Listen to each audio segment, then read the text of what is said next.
is Gwen. I'm the Partnership Marketing Manager from Chess Asia. Welcome to our first webinar for this for Chess Asia to be in partnership with HiTask. And this the topic that we're going to cover today, right? Is the weakest link of cyber warfare. So basically, this will be the three key pointers that our speaker is going to cover today, which is the advanced threat ethics and statistic on cybercrime and the strong defense against cybercrime. And just a little bit of brief summary about our speaker bio. So Kieran actually is the Kaspersky pre-sales manager, and he has been in the company for more than 8 years. And he's actually more than 20 years of experience as a security expert, specializing in both IT and security field as well. And he's very well equipped with technical knowledge as a security expert. And he has been creating different kind of best fit for all kind of solutions that cater to different customer and partners needs. So he's based in Sydney, and in his spare time, he's a keen self-starved cook and enjoy canyoning and upskilling and fast car. So right now, basically, I will hand over this session to him, and whichever questions that you have, you can actually input into the chat box after the session, and Kieran will actually respond to the respective questions accordingly. So Kieran, without further ado, I will hand over this session to you. Thank you very much, Gwen. And I remember you mentioning perhaps I should share a picture of the food that I cook. So here's one example. I actually forgot to take a photo of it before we finished it, but it was a very delicious potato bake. So I just thought I'd throw that in there. But trust me, it was a very tasty meal. But anyway, so let me see here. Okay, so yeah, I mean, hi everyone. Actually, let me do this. And okay, just going to turn my camera on so you can see me. Say hi. Thanks for joining us. Welcome, as Gwen said, to the first of these 5 sessions set up by Chess Asia and Kaspersky. We're honoured and privileged to be kicking off the series. Now, we all know that endpoints are the weakest link in the cybersecurity chain, and I want to explore today with you and challenge what we actually mean by endpoint. We'll run through some statistics, as I mentioned. You may find some of them enlightening, and a couple of real-world examples, case studies, and maybe at the last sort of briefly overview some possible product solutions, because we're here from Kaspersky, so as well. So yeah, let's get started. Let's get started. There we go. Right, so we've all thought it, and it takes someone from Australia to say it, but users are the worst, right? I mean, more than half the companies interviewed here identify their employees as their greatest threat. Users don't do themselves any favours by having confidential data on their devices, sharing login credentials. And by the same token, businesses don't do themselves any favours by really not having adequate policies in place. So people are the weakest link, right? Well, I mean, we really do need to ask the question, and we also need to be comfortable with the answer and understand that there's also a few other factors at play as well. So let's take a look at some of that research I was talking about. You may have heard of the Ponemon Institute. So they do a regular breach analysis report on a yearly basis. Sorry, just excuse me. And is generally published by IBM Security. In 2021, it studied 537 real breaches across 17 countries and regions and 17 different industries. Now, this table shows the cost, the green bars, and the frequency, the red line of a breach based on the initial attack method. You can see on the left that social engineering and business email compromise account for, the lowest percentage of attack or the initial attack vectors. However, they also represent the most costly breaches. At the other end on the right, we also have the most common initial attack vectors of phishing and compromised credentials. And you might recognize that all of these they really fall back on the end user's understanding of common security hygiene and best practices. And nearly everything in between is down to administrative maintenance, like vulnerabilities and misconfiguration. Now let's take a look at what we call dwell time.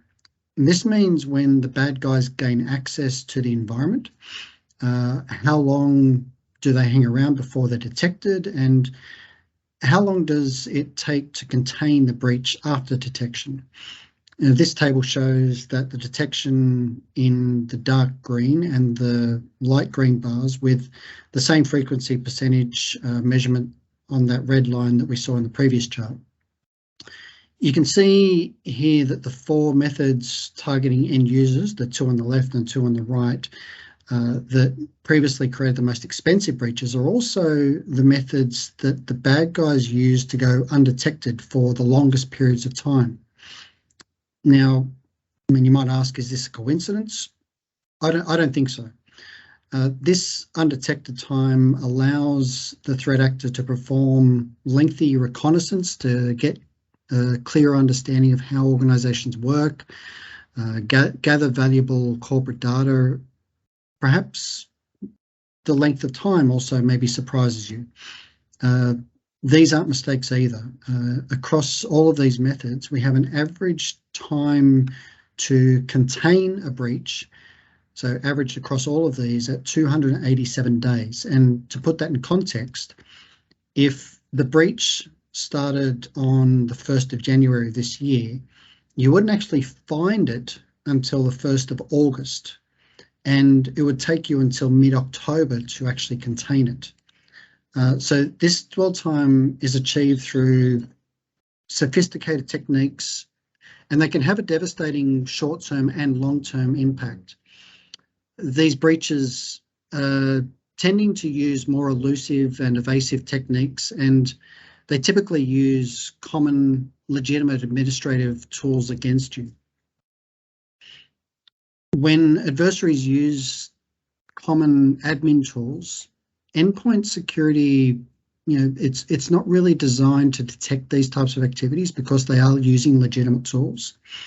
One of the costs this creates for a company, aside from the financial impacts like fines from a breach, loss of business, reputation, it's the requirement of having the skills within the staff and their expertise and experience on how to find these threats and then know what to do with them, when they do find them, how to neutralize them.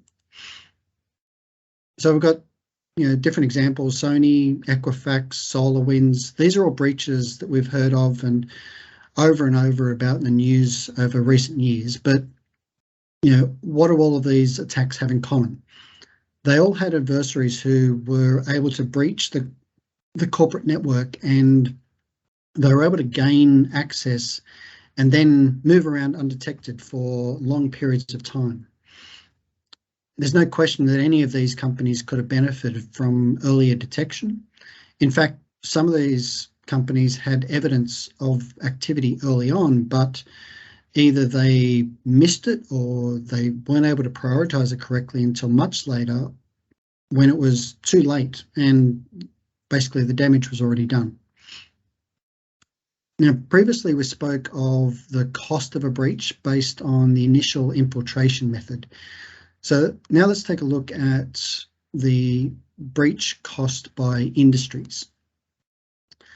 Hospitality is obviously an area of interest in this forum, and you'll notice here that while it certainly isn't the highest in terms of raw breach costs, it definitely ranks high when you're looking at the year-on-year increase.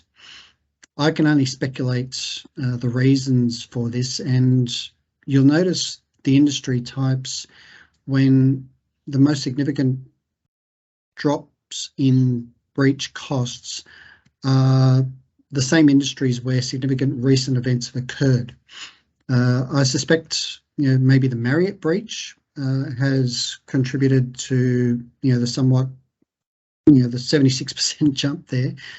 In addition to this, the same Ponemon study shows that customer personal identifiable information breaches are actually the most expensive at approximately $180 per record, which in itself is an increase year on year of, I think it was around 20% from $150 in 2020. So any breach that targets PII is going to be more expensive than others. Now, enough with the statistics. Let's take a look at a couple of real-world examples. Now, revenge hotels. This is a targeted crime or cybercrime malware campaign specifically against hotels, hostels, hospitality, and tourism companies. You see the link at the bottom there, securelist.com. We've got a full write-up of our findings on this particular campaign as well. So the group behind the Revenge Hotels campaign seems to have been active since around 2015, but the activities increased from 2019. Our research has confirmed that more than 20 hotels that are victims of the group are mainly in the Brazilian area or the sort of South American, but in other countries such as across Western Europe, Southeast Asia, Central and South America, and generally the goal of the campaign has been to capture customer payment details stored in hotel systems, as well as the credit card data received from popular online travel agencies like booking.com, that type of thing. The main attack vector to get in is via email with a specially crafted document attached, usually carrying a word exploit that attacks or allows the attacker to load Visual Basic or PowerShell scripts that then allow them to download and install customized versions of the application. Some of these examples like Revenge Rat, NJ Rat, Nanocore Rat, 888 Rat, and others, and they install these into the victim's machine.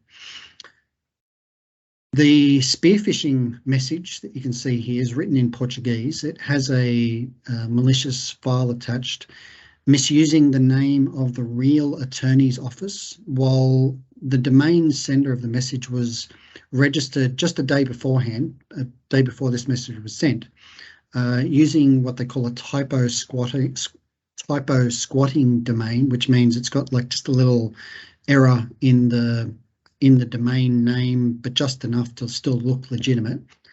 And to add to the air of legitimacy of the email, you'll see there's a copy of the National Registry of Legal Entities card, or the CNPJ, and that's attached to this quotation request. So, I mean, pretty legit, or would look pretty legitimate as a general quote request for anyone sort of receiving that email. Now, there's an additional module written by the group called Screen Booking that's used to capture credit card data. So it monitors whether the user is browsing the web page. In the initial version back in 2016, the downloaded files from the Revenge Hotel campaign were divided into two modules. There was a backdoor and a module to capture screenshots.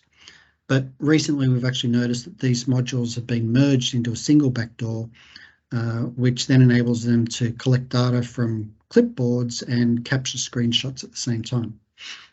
And in this example, the web page that the attacker is monitoring is booking.com, as I said before, but more specifically, the page containing the credit card details.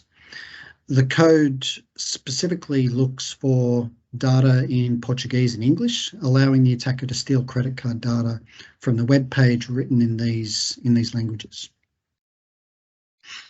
According to the relevant underground forums and messaging groups, these criminals also infect front desk machines, and this helps them to capture credentials from the hotel administration software. They can steal credit card details from it too. Some of the criminals act as on-access brokers. So and what that means is they sell remote access to these systems, basically acting as a concierge for other cyber criminals by giving them permanent access to steal new data by themselves. To avoid being a victim of this type of activity, it's recommended to use virtual payment cards for reservations made via OTAs or online travel agents. These cards normally expire after one charge, while you're paying for your reservation or checking out of a hotel, it's a good idea at that point to use maybe a virtual wallet, such as Apple Pay or Google Pay.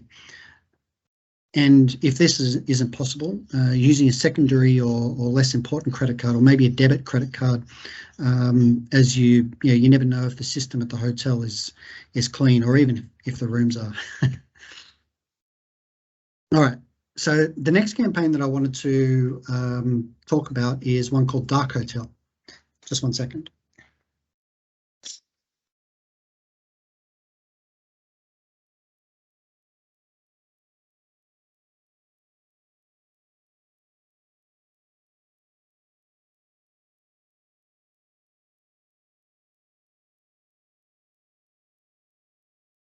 Sorry, excuse me. It's a little bit chilly in Sydney for today. So, okay. So Dark Hotel APT it's a long-standing and a very well-resourced threat actor exhibiting. It's an intriguing combination of characteristics. Some techniques they use are highly advanced, while others are really quite rudimentary. And it's believed that they may originate from South Korea. However, it's always difficult to put any definite geographic boundaries on these groups. Now, you'll see here the 7-year gap between the first sample and the discovery. Now, this comes from the creation dates of the tools that we discover that are used in various attacks across these campaigns. So it's possible that the campaign it's either been active or has at least been in preparation mode for a year or two prior to the 2007 sample date.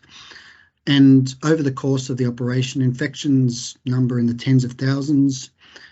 And with news from March of this year, they're still very active, thanks to our friends over at Trellix, discovering activity that they're attributing to Dark Hotel in Macau.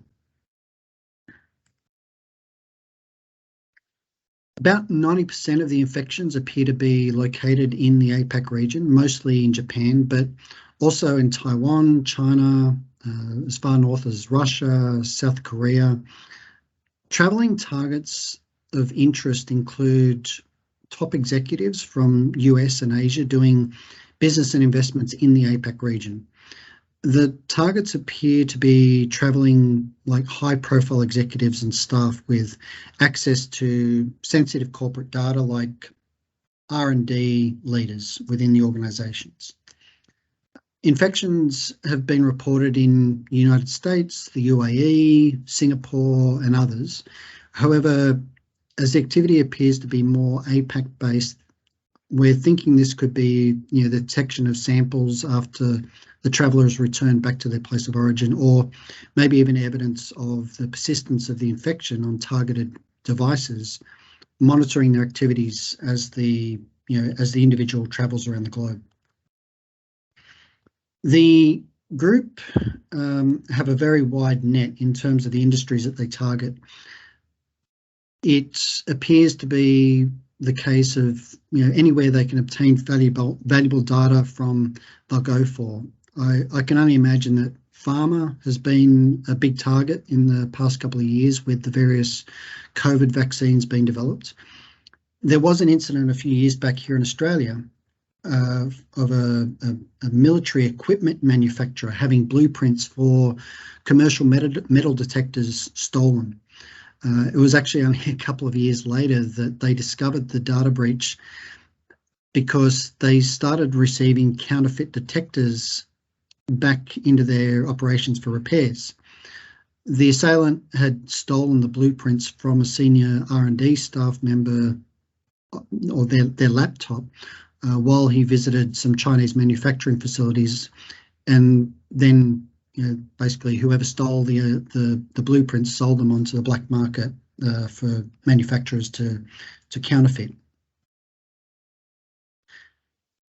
The APT's precise malware spread was observed in several hotel networks, where visitors connecting to the hotel's Wi-Fi were prompted to install software updates to popular software packages. You can see here, Adobe, and of course these packages were really installers for dark hotels APT backdoors, added to the legitimate installers from Adobe and Google and others. They're even digitally signed.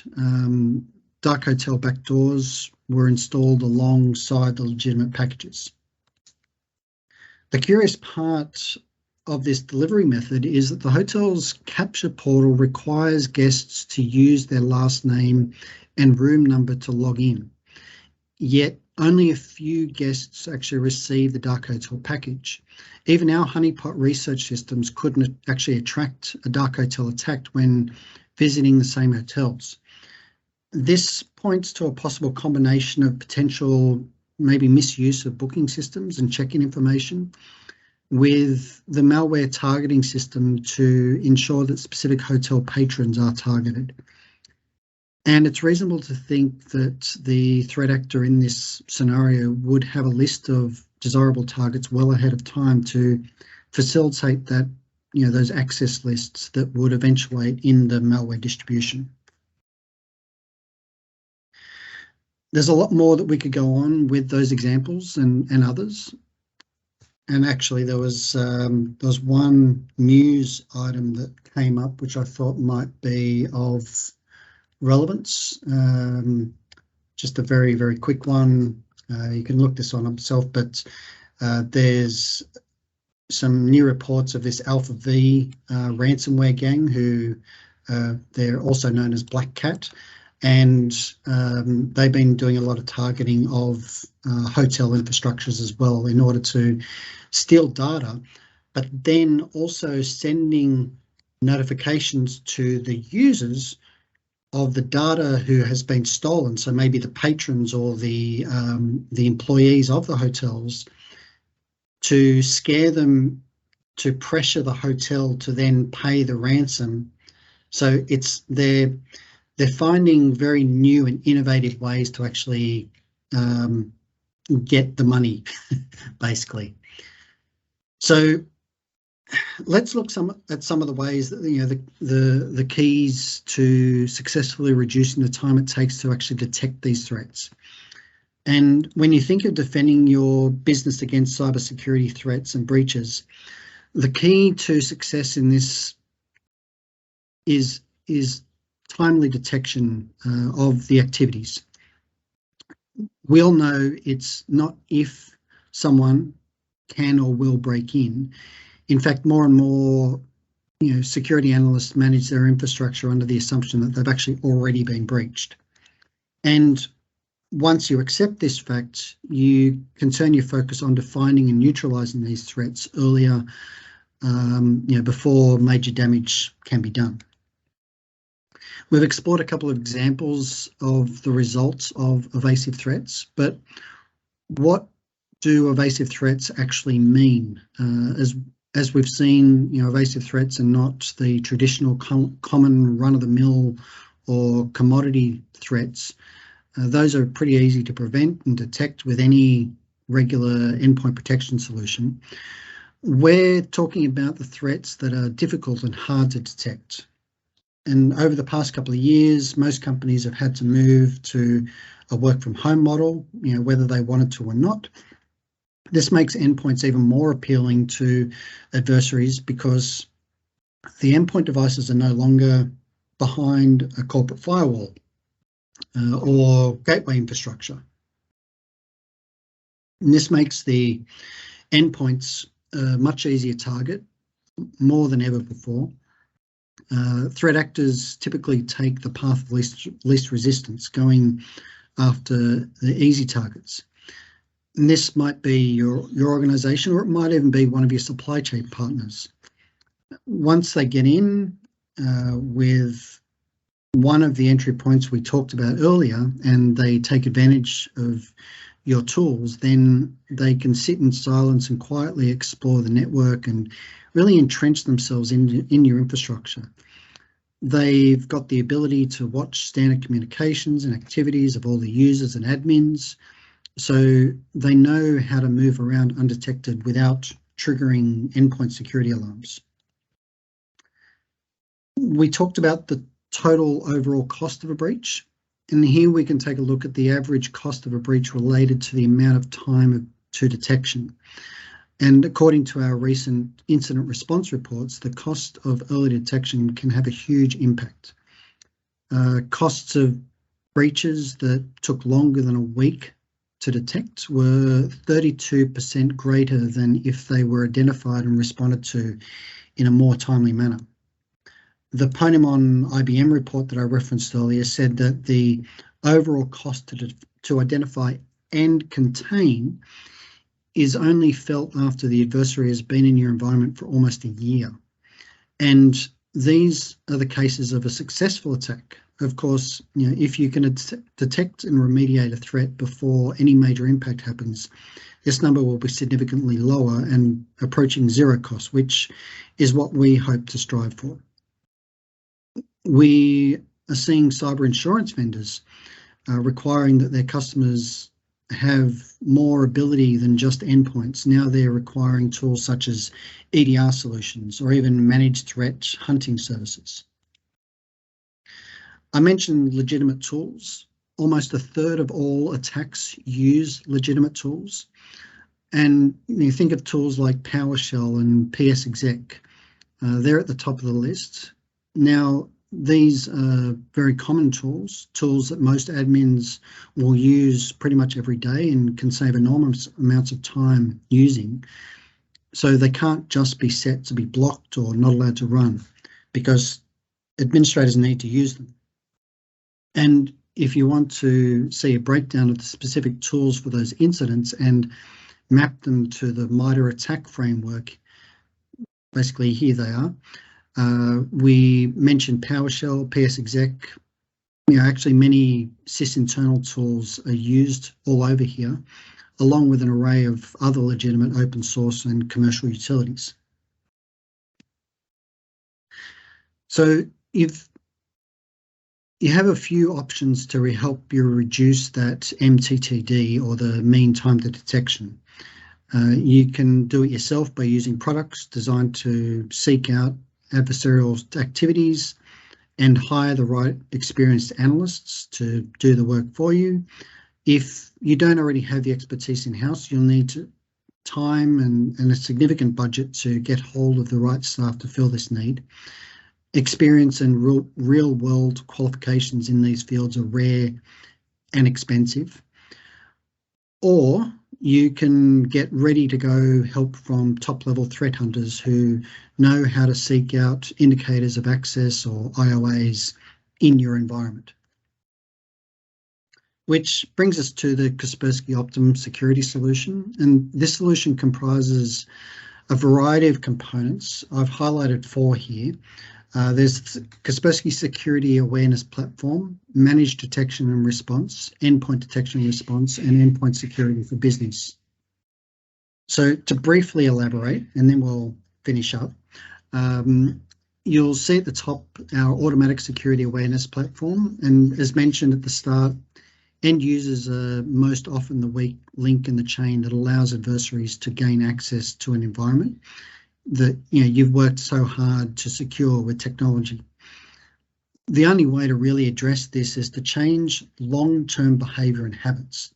And this platform aims to do just that with continuous self-paced online learning, covering topics from social engineering to personal identifiable information and everything in between. It integrates video content, text-based content, tests, phishing simulations, all to cover every possible need. Plus, from an administrative perspective, we've aimed to make it as simple as possible. Our endpoint security for business suites are really your first line of technological defense with all the modern capabilities you'd expect from an advanced endpoint security solution. Kaspersky's endpoint security contains machine and deep learning, exploit prevention, and a myriad of other advanced technologies to make it the most decorated and highly regarded endpoint security solution on the market. We have 2 EDR solutions aimed at giving you the visibility that you need at the level of expertise that you have. One of them is EDR Optimum, and that's been designed specifically to give you all the tools you need in an easy to navigate solution, while EDR Expert gives you the flexibility and highly advanced threat hunting and investigation tools for use by seasoned security professionals. And to supplement all of this, you may also leverage Kaspersky's threat hunting and SOC expertise with our managed detection and response services that serve you 24/7 to monitor, alert, and provide recommendations to counter any adversarial activities in your environment. So with all that, I will say thank you for listening and hope you enjoyed this information and found it helpful. If there's any questions, feel free to throw them out. I'm not sure if there are any in the chat window. No, nothing as of yet, but yeah, I'll hand back over to the guys at Chess, and thank you very much. Thank you, Kieran. Thank you for a very valuable session. So do you have any questions that you'd like to input into the chat box, and Kieran can actually respond accordingly?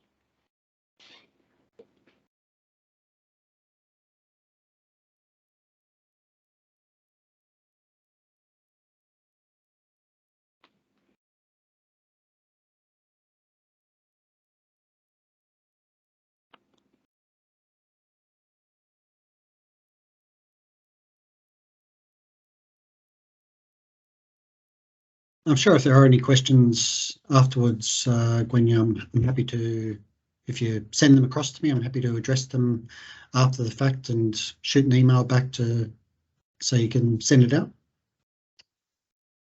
Thanks, Kieran. I think that is a really insightful threat vectors, some of the things that is really happening in real life event. Now, I mean, for all, Kaspersky has also came out with a very attractive buyback offer for your existing endpoint. We will compute and populate based on the number of estimated quantity, and we'll send that information out to the audience today for consideration, right? And of course, if you require any in-depth sort of a session with Kaspersky on a one-to-one basis, also do feel free to reach out to us.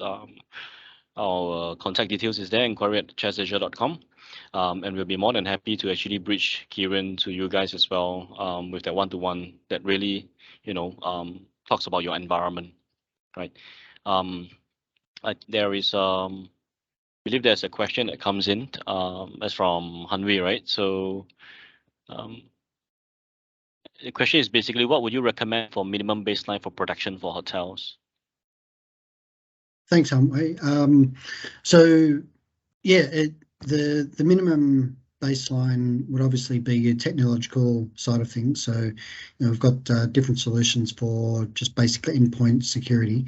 Obviously, as I was saying before, the end users also need to have some exposure to what they need to be paying attention to from a security perspective as well, to afford you the the appropriate protection levels so that your end users are your first line of defense, as opposed to waiting for it to hit your actual computers and then having to clean them up.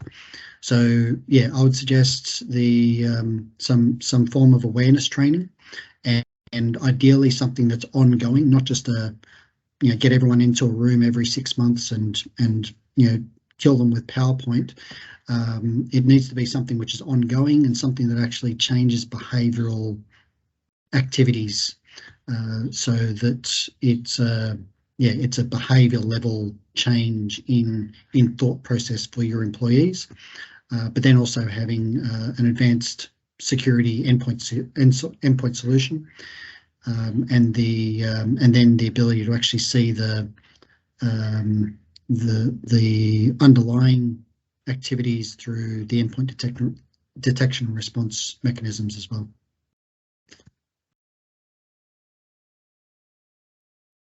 So Kieran, to that, I want to add on also.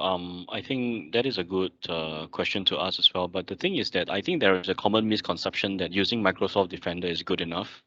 I mean, of course, that we are not here to try and say that Microsoft Defender is not good, but I think there must be some form of clarity out there between companies and specialized security company like yourself and what Microsoft has to offer from a Defender point of view. Would you be able to maybe share that out in Kaspersky point of view as well? Yeah, well, yeah, as you said, I never like to put down the competition or anything like that. I guess one thing that we do really well at Kaspersky is consistency.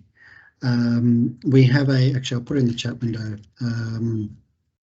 We have a website called kaspersky.com/top3, and if you have a look at that and review the results, or what we've done on that site is to measure ourselves against as many tests as we possibly can, as many industry tests as we possibly can, and say, okay, well, we're not going to come number one every time, right? Because any vendor who sort of holds up a trophy and say, hey, we're number one here, but don't look anywhere else, you need to sort of treat that with a little bit of a little bit of salt. So what we did, we said, okay, taking out of the picture all of the biases, the sponsorships, and the methodologies that might favour one technology over another, let's expose ourselves to as many tests as we possibly can, and based on that, we'll show that our consistency versus any other vendor is right up there with, or actually greater than any other vendor on the market. And yeah, so if you look at that and you look at other specific vendors, as you said before, Microsoft's one of them, you'll see the difference in performance and detection rates from that over a long-term consistency methodology.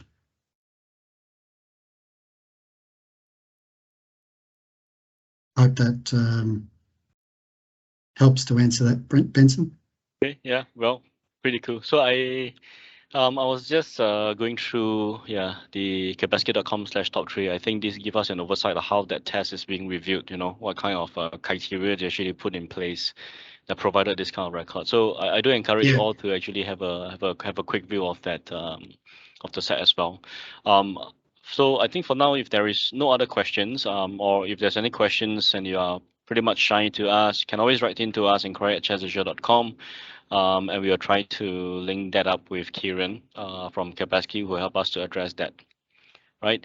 Okay. I think if there is really no other questions, we can close this session. So I want to thank everybody for the time taken out for this 45 minutes of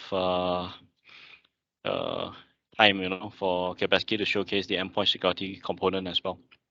All right. So thanks, Kieran. Thank you very much, and yeah, it was a pleasure to be here. Thanks everyone for attending, and thanks Hanwei for your question. All right, thank you everyone. Have a nice day. Bye-bye. Bye.